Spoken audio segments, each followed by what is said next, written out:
ওই এক বাবা বাসায় বসে আছে, ছেলে বাজার থেকে আইসা বাবার সাথে তর্ক লাগায়া এমন জিদ উঠে গেছে, বাবার পায়ে রশি লাগায়া টানা শুরু করছে, তোমারে আর বাড়ি রাখা যাবে না।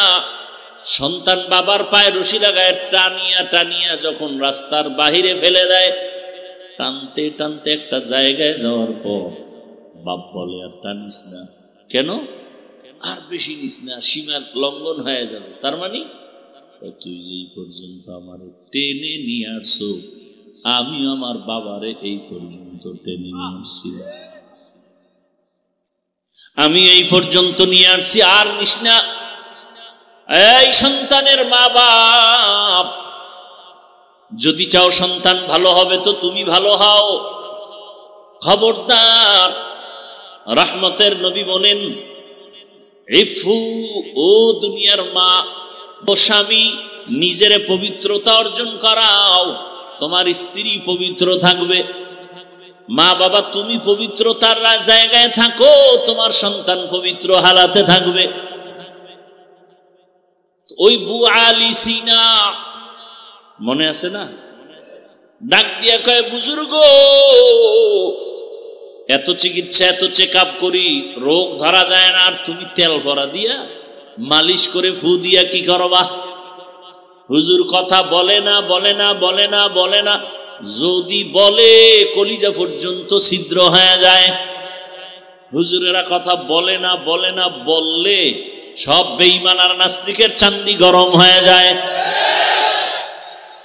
হুজুরেরা কিছু পারে না পারে না পারে না, দেখাইতে গেলে সব মাস্তানের মাস্তানি বন্ধ হয়ে যায়। আমরা তো জানতাম না হুজুরেরা এত পারে, আমরা তো বুঝতাম না হুজুরেরা এত কিছু জানে। তুমি মনে করো বুদ্ধিজীবী, অথচ পৃথিবীর শ্রেষ্ঠ কিতাব বুদ্ধির কোরআন, আর এই কোরআন যার কাছে আছে সে হলো বুদ্ধিজীবী। বুআলি সিনা বলে, বুজুর্গ তুমি এই ফু দিয়া কি লাভ হবে? হুজুর কথা বলে না বলে না, ও বক বক করতেই আছে। এইবার হুজুর আর কত শুনবে, ফট করে বলে, তুমি গাধা, বুঝবা না। এমন এক ইনজেকশন দিয়া দিছে চান্দি গরম। আমি এত বড় চিকিৎসা বিজ্ঞানী, বুআলি সিনা আমার নামে এতটা স্লোগান, আমারে গাধা বললে। হুজুর বইলে আর কথা নেই, হুজুর আবার মালিশ শুরু করছে, ঝাড়ফুঁক দিতেছে। বুআলি সিনা মেজাজ গরম, অকথ্য ভাষায় হুজুরের ধুইতেছে। এত বড় হুজুর, আপনি কেন এত বাজে কথা বললেন? আপনার উপরে কোনো বিশ্বাস নাই, আপনার এই কথা মানতে পারি না। হুজুর এত খারাপ হয় কিভাবে? নিজে যে এত আকাম করে আর কোনো দোষ নেই, হুজুরে ফাগরি বান্ধেন, এটা বড় দোষ। আল্লাহ হেদায়াত দান করুন। এইবার হুজুর আবার চেহারাটা ঘুরে, এই ভাই আপনি এত রাগ করলেন কেন? রাগ করবো না, আপনি আমাকে কি বলছেন? আরে ভাই আমি আপনার গায়ে টাচ করছি বলেন, ঢিল মারছি তো, মুখ থেকে একটা কথা বলছি, তো আমার মুখ থেকে বলছি, তাতে আপনার এত লাগলো কেন? বলে, আপনি বলছেন আমার পুরা শরীরের রন্ধ্রে রন্ধ্রে বিষ ভরে গেছে। হুজুর খাই তো সুযোগ পাইছি, যেমন কুকুর।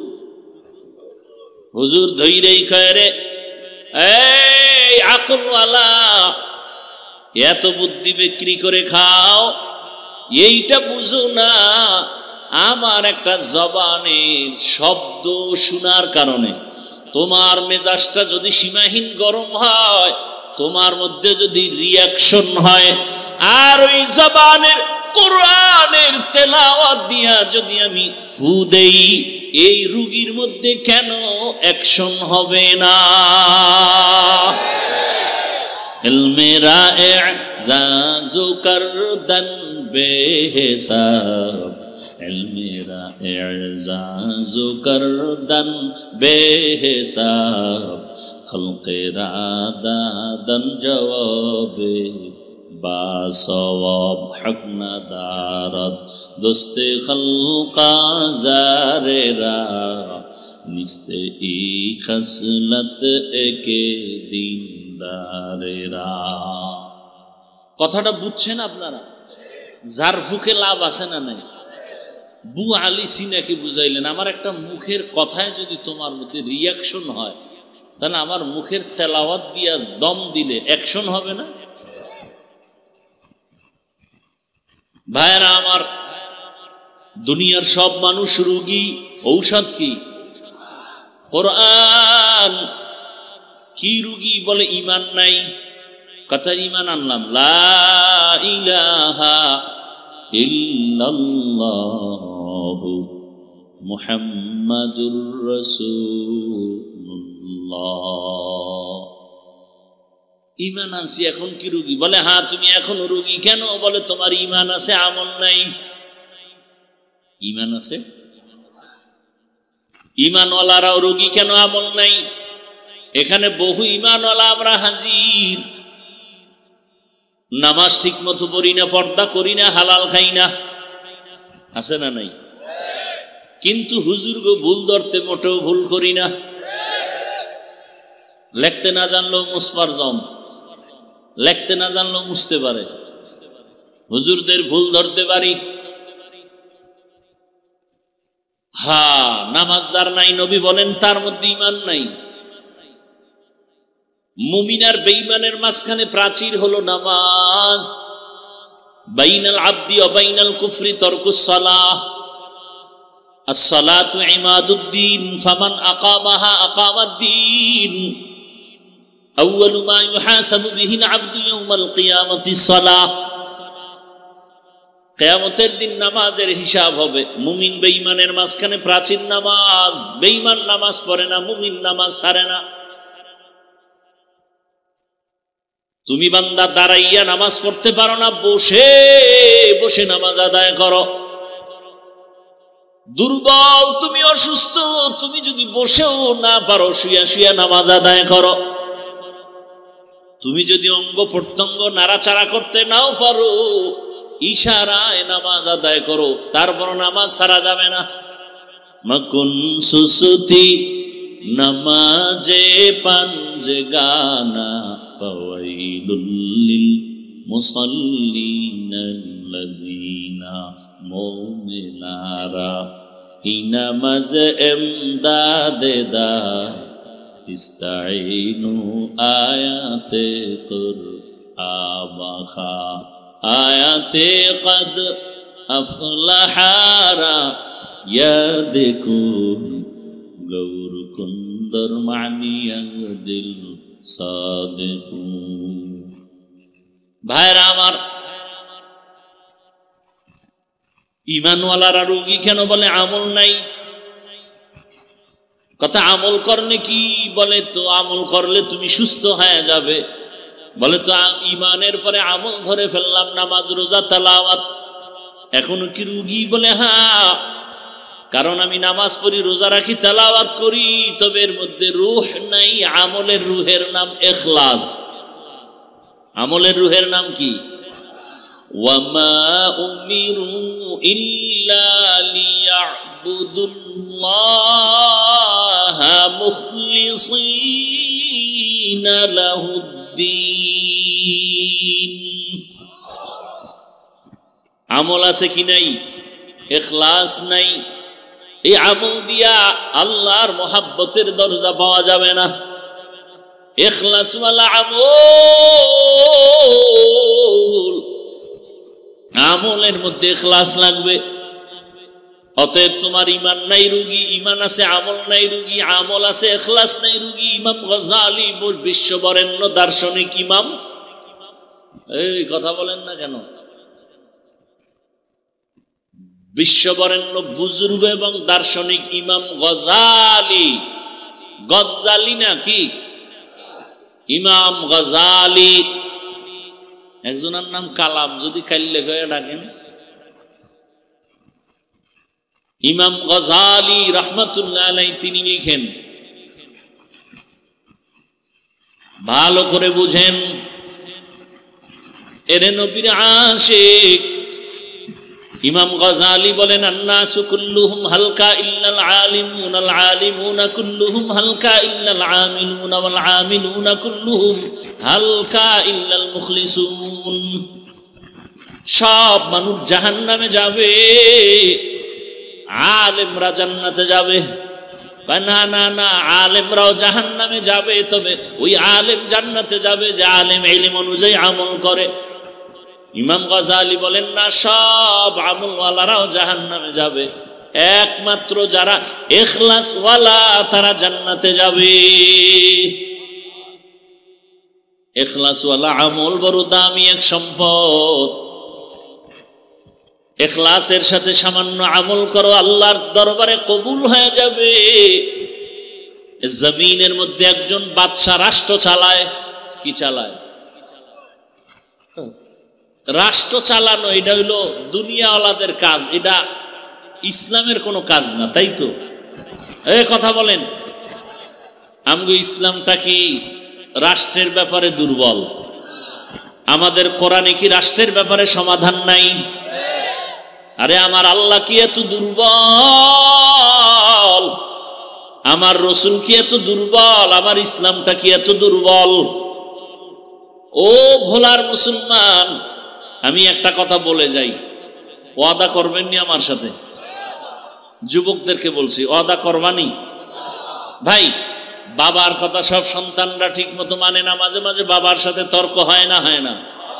সন্তান বাবার সাথে খেয়াল করিয়েন, বাবার সাথে তর্ক হয় ঠিক, তবে বাবারে কেউ গালি দিলে মেনে নিবে? বলেন, বলার মানুষ পায়ে হাত রেখে বলছি, যদি কোন নিচে নাইমা ধর, বলেন আমি নিচে নাইমা আসি। ওয়াদাটা করবেন একুরেট ভাবে। সেটা হলো, আপনি নামাজ পড়তে পারেন না, এরকম আসি না আমরা?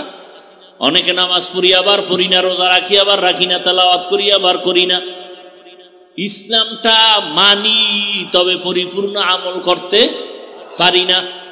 তাহলে বাবার সাথে মাঝে মাঝে তর্ক হয়, কিন্তু বাবারে গালি দিলে মেনে নেই না।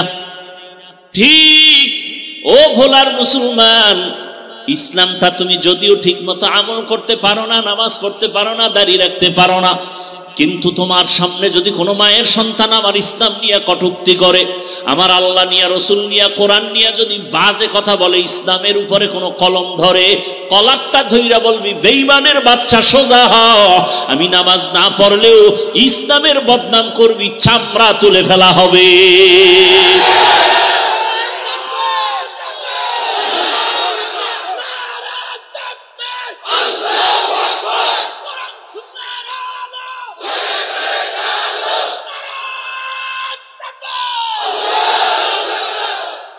আমার কথাটা বুঝছেননি?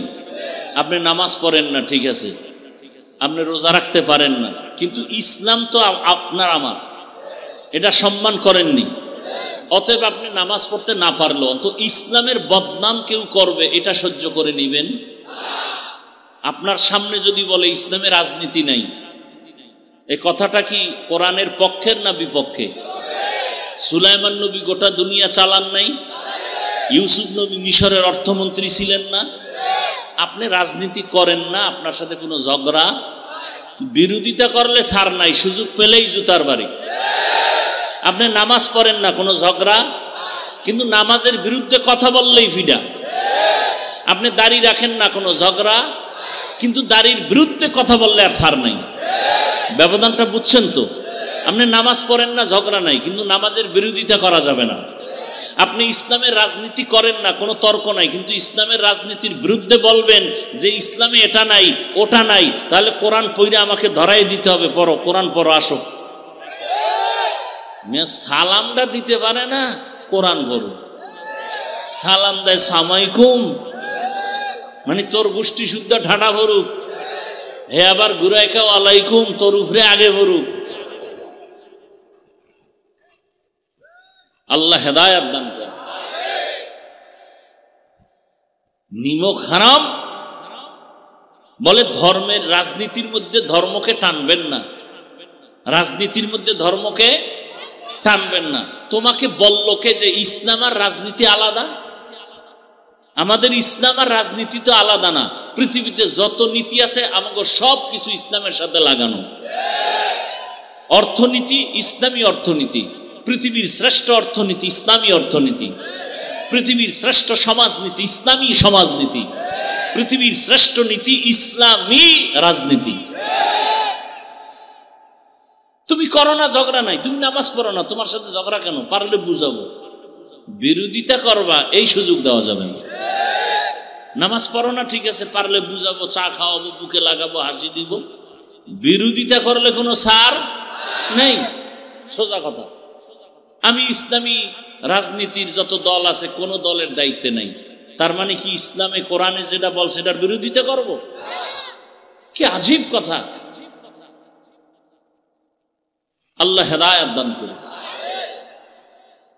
ওয়ানুনাজ্জিলু মিনাল কুরআনি মা হুয়া শিফাa'un ওয়া রাহমাতুল লিল মুমিনিন। বলতেছিলাম রাষ্ট্র পরিচালনা করেন একজন আল্লাহর গোলাম, নাম সবাই অনেকে শুনছেন, নাম হলো সুলতান মাহমুদ গজনবী রহমাতুল্লাহি আলাইহি। সুলতান মাহমুদ গজনবী জগৎ বিখ্যাত একজন ওলিয়ে কামেল, আবার রাষ্ট্র চালায়। ইতিহাস বড় কঠিন মিয়া। আল্লাহ এমন একটা প্রতিবন্ধী ধর্ম দিবেন, এমন একটা ল্যাংরা লুলা অর্ধেক ধর্ম আল্লাহ দিবেন যে দুনিয়ার কেউ আবার নাকে তেল লাগায় উল্টা পাল্টা বলবে ইসলামে এটা নাই সেটা নাই। আল্লাহ সেই ইসলাম তো দেন নাই। আল্লাহ তো কমপ্লিট ইসলাম দিছেন যে তোমার জীবনের কল্যাণের যা প্রয়োজন সব ইসলামে আছে। এখন তুমি মানো না কেন? মানতে গেলে চুরি করা যাবে না। ইসলাম মানো না কেন? দুর্নীতি করা যাবে না। ইসলাম মানো না কেন? মাইয়া লইয়া পার্কে পার্কে ঘুরা যাবে না। এই চরিত্রহীন লম্পট বদমাস খুনি ধর্ষক এরা ইসলাম চায় না, এরা ইসলামের বিরোধিতা করে। যারা ইসলাম চায় না খুঁজে দেখবেন ও চরিত্রহীন, ও ধর্ষক, ও লম্পট, ও চান্দাবাজ, ও ধান্দাবাজ, ও দুর্নীতিবাজ। খুঁজে দেখেন, ভালো করে খুঁজেন। ইসলামের বিপক্ষে যেই লোকগুলো খুঁজে দেখবেন ও চোর, ও ডাকাত, ও জালেম, ও ব্যবসায়ীর উপর জুলুম করে, ও গরিবের বেতন মেরে খায়। খবর নেন। আল্লাহ হেদায়েত দান করুন, আল্লাহ হেদায়েত দান করুন। রাগ করতেছেন? ইসলাম কি দুর্বল? তা আপনার ইসলামকে খাটো করতে দেন কেন? আজকে থেকে এই সুযোগ দেওয়া যাবে। রাজনীতি ইসলামেরটা তুমি করো না, তোমার জবাব তুমি দিবা, কোনো ঝগড়া নাই। কিন্তু বিরোধিতা করলে ছাড় নাই। আমার ইসলামের বদনাম করতে পারবা না, খবরদার। তুমি মানো না সেটা আলাদা কথা, কিন্তু বদনাম করতে পারবা না। গরুর গোশতের খিচুড়ি শীতের মধ্যে খুব মজা না? একজনে খায় না, খাইলে সমস্যা হতে পারে। তার মানে কেউ মাইক লেগাই বলবে কেউ খাবি না, ওটার ভিডিও আমরা উঠে ফেলাইব না। যে আমরা খাইয়া তৃপ্তি পাবো শীতের মধ্যে গরুর খিচুড়ি, তুই খাও না, তোর পেটে গজব পড়ছে, সেটা ভিন্ন কথা। আল্লাহ হেদায়েত দান করে। জগৎ বিখ্যাত ওলিয়ে কামেল সুলতান মাহমুদ গজনবী এত বড় আল্লাহওয়ালা, এক পর্যায়ে তিনি ইন্তেকাল হয়েছেন, দুনিয়া থেকে বিদায় হয়ে গেছেন। বিদায়ের পরে বহুদিন চলে গেল তার কবর জীবন। হঠাৎ একদিন তার আপন বন্ধু ঘুমের ঘরে স্বপ্ন দেখে। দেখিয়া জিজ্ঞাসা করলেন, ও সুলতান মাহমুদ, কবরের মধ্যে কি হালাত? সুলতান মাহমুদ বলেন, ভাই, দয়াময় রব্বুল আলামিন আমার কবরের আযাব মাফ করে দিয়েছেন। কবরের আযাব কি? বন্ধু জিজ্ঞাসা করেন, এমন কি আমল তুমি করেছো যে আমলের বরকতে তোমাকে আল্লাহ মাফ করেছেন? এমন কি বড় আমল করেছো? 5 ওয়াক্ত নামাজ ফরজ আমলের কারণে বলে না, না না। যাকাতের আমল বলে না, রোজার আমল বলে না, বাইতুল্লাহর জিয়ারতের আমল বলে না, সুলতান মাহমুদ বলেন, এমন একটা ছোট আমল যেটা আমি কখনো আমল মনেই করি নাই। আহা, আমি আমল মনেই করি নাই।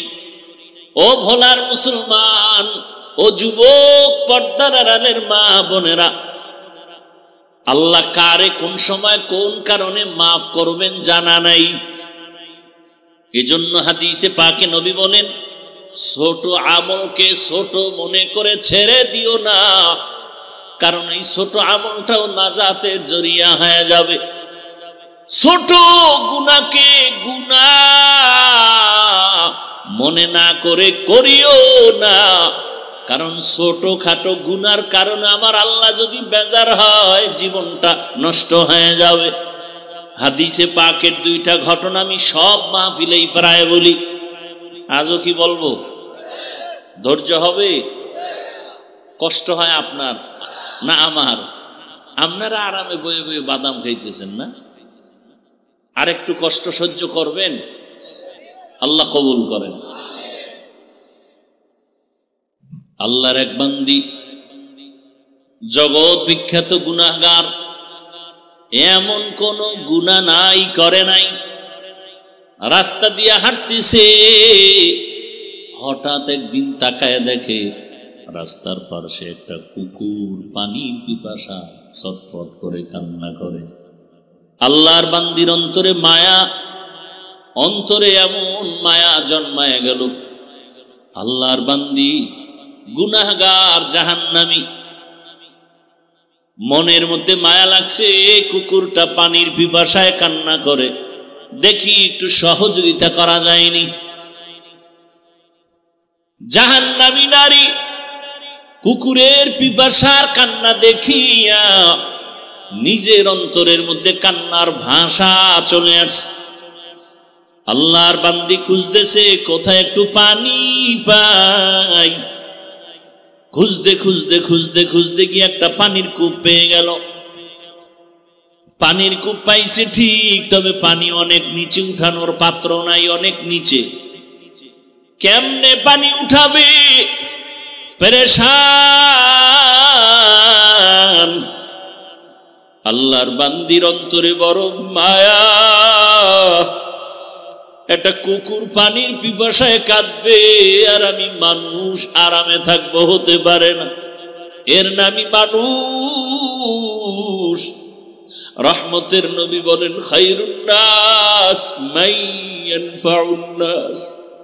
জমিনে ভালো তো ওই ব্যক্তি যে অন্যের উপকার করে, ক্ষতি করে না। যদিও মহিলাটা জাহান্নামের আসামি। ও এলাকার মা বোনেরা, আপনাদের মর্যাদা এত বেশি আল্লাহ দান করেছেন। আপনারা নবীদের মায়ের মতো মা, সাহাবায়ে কেরামদের মায়ের মতো মা, আলেমদের মায়ের মতো মা। আজ এই মাদ্রাসার স্টেজে কত হাফেজে কোরআনের মাথায় পাগড়ি দেওয়া হলো, এদের সিনায় কোরআন জমা। খবর নিয়ে দেখেন, এদের মা বাবার মতো ঈদের আনন্দে আজ আর কেউ নাই। এরে আম্মা জান, আপনারা তো নবীদের স্ত্রীদের মতো দামি। আপনারা তো খাদিজা রাদিয়াল্লাহু আনহার মতো মা, ফাতেমা রাদিয়াল্লাহু আনহার মতোই নারী। আপনারা তো আয়েশা সিদ্দিকা রাদিয়াল্লাহু আনহার মতো নারী। আপনারা তো খাজা মাইনুদ্দিন চিশতি আজমিরির মায়ের মতোই মা, বড় পীর আব্দুল কাদের জিলানীর মায়ের মতো মা। আরে আম্মা জান, কয়দিন এ দুনিয়ায় বাহাদুরি করবে? আল্লাহ যদি রাগ করিয়া সমুদ্রের পানিকে গরম বানায় দেয়, ভোলা জেলা পানির নিচে যাইতে 1 সেকেন্ডের সময়ও দেরি হবে না। এরে আম্মা জান, তাকায় দেখেন, ওই আল্লাহর বান্দি এত গুনাহ করেছে, এলাকার সব মানুষ জানে ওই মহিলার মতো খারাপ চরিত্রহীনা কেউ নাই, কিন্তু অন্তরে মায়া। একটা কুকুরকে কষ্ট দেওয়া যায় না চোখের সামনে। মহিলা পানির কূপের কিনারায় যাইয়া পানি উঠাবার কোনো পাত্র নাই, কোথা থেকে পানি উঠাবে। আল্লাহর বান্দি চিন্তা করে হঠাৎ বুদ্ধি আসলো, ওই নারীর পায়ে ছিল চামড়ার মোজা। মোজাটা খুলিয়া ওই মোজার মধ্যে পানি নিয়ে পান করাবে সিদ্ধান্ত নিল। আল্লাহর কুদরত, মোজাটা যখন পানির কূপে ফেলতেছে, দেখে পানি আরো নিচে, মোজা দিয়েও পানি উঠানো যায় না। এখন এটার সাথে একটা রশি বাঁধা দরকার। কোথায় পাবে এই অচেনা পথ রশি পাবে? মেয়েটা আরো পেরেশান হয়ে গেল, আমি বুঝি ভালো কাজটা করতে পারবো না, কুকুরের পিপাসা নিবারণ করতে পারবো না। হাদিসের ঘটনা, নবীজি বলতেছেন, সাহাবায়ে কেরাম ওই জাহান্নামী নারী চিন্তায় পড়ে গেল। হঠাৎ বুদ্ধি এসে গেল, ওই নারীটার মাথায় একটা ওড়না পেঁচানো ছিল, বড় ওড়না। ওড়নার এক অংশ খুলিয়া ওই মোজার সাথে গিড়া লাগায়া বেঁধে পানির ভেতরে দিয়া পানি উঠায় ফেলল। পানি উঠাইয়া দৌড়ায় গিয়া যখন কুকুরকে পান করায় দিল, কুকুর পানি পান করে ঠান্ডা কলিজায় ঘুমিয়ে গেছে। রহমতের নবী বলেন, ও সাহাবায়ে কেরাম, এই জাহান্নামী নারী কুকুরকে পানি পান করানো মাত্র হঠাৎ একটা গায়েবী আওয়াজ, অদৃশ্য থেকে একটা আওয়াজ, কে যেন বলতেছে, রে জাহান্নামী নারী, কুকুরকে পানি পান করিয়েছো, তোমার এর বরকতে জীবনের সব গুনাহগুলো ক্ষমা করে দেয়া হয়েছে। একটা কুকুরকে পানি পান করানো, এটা তো ফরজ ওয়াজিব কিছুই না, বড় কোনো আমল না, কিন্তু আল্লাহর বান্দি কুকুরটাকে পানি পান করানোর কারণে হাদিসের ঘটনা, আল্লাহ তাকে মাফ করে দিলেন। এজন্য নবী বলেন, ছোটখাটো আমলকে ছোট মনে করে ছাড়িয়ে দিও না, হতে পারে তোমার এই ছোট আমল নাজাতের দরজা খুলে যাবে। ছোট গুনাহকে গুনাহ না মনে করিয়া করিও না, কারণ ছোটখাটো অন্যায়টাও আল্লাহর কাছে বড় হয়ে যাবে। নবীজি আর একটা ঘটনা বলেন, এক আল্লাহর বান্দি জীবনভর ভালো আমল করেছে। নারী ভালো আমল, ও আম্মা জানেরা, ভালো আমল করনেওয়ালা নারীর কি হালাত? ভালো ভালো আমল করে, বিসমিল্লাহ ছাড়া কোনো কাজ করে না, ওযুর সাথে থাকে, তেলাওয়াত করে, এত ভালো ভালো আমল করে, আজান হলে নামাজে দাঁড়ায় যায়। জীবনের শেষ মুহূর্তে হঠাৎ তার বাড়ির মধ্যে একটা বিড়াল ঢুকে পড়ল। বিড়ালটা ঘরের মধ্যে আসা মাত্র খাঁচার মধ্যে বিড়ালটারে আটকায় দিয়েছে। ওই নারী নিজেও খানা দেয় না, বিড়ালটা বাহিরে গিয়া খাবে সেই সুযোগও দেয় না। এক পর্যায়ে বিড়াল ওই খাঁচার মধ্যে আটকানো অবস্থায় কান্না করে করে ধুকে ধুকে ক্ষুধার তৃষ্ণায় বিড়ালটা মরে গেল। নবীজি হাদিসে বলেন, ও সাহাবায়ে কেরাম, ওই বিড়ালটাকে এত পরিমাণ কষ্ট দেওয়ার কারণে কিছুক্ষণের মধ্যে একটা গায়েবী আওয়াজ আসছে, ও আল্লাহর বান্দি, জীবনে যত নেক আমল করেছো, ওই বিড়ালটাকে কষ্ট দেওয়ার কারণে সব আমল তোমার নষ্ট হয়ে গেছে। এখান থেকে জানার মতো আমাদের কিছু আছে না নাই? একটা বিড়ালের উপরে জুলুম করলে যদি অবস্থা হয়, যারা মানুষ মারে,